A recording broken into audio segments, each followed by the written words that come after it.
नमस्कार. आज मी तुमच्यासाठी घेऊन आलेली आहे चविष्ट अशी वांग्याची भाजी, जी करायला सोपी आहे आणि भाकरी, पोळी किंवा चपातीबरोबर चवीला खूपच छान लागते.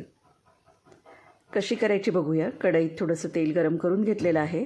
त्यामध्ये पाव चमचा हिंग आणि ठेचलेल्या लसूण पाकळ्या सुवास येईपर्यंत परतून घ्यायच्या.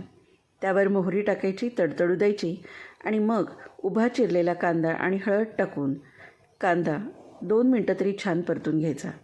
कांदा हलकासा गुलाबी झाला की पुरेसा आहे. आता यामध्ये वांग्याच्या फोडी टाकूया.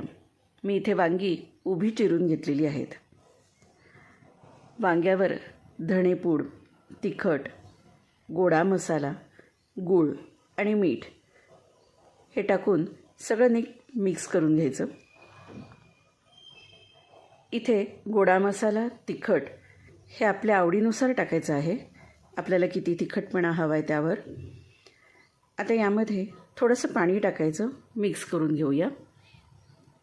झाकण ठेवून गॅस बारीक करायचा आणि एक वाफ काढायची. वांगी छान शिजून निघतील. आता या शिजलेल्या वांग्यांमध्ये भाजलेल्या शेंगदाण्याचं कूट टाकून घेऊया.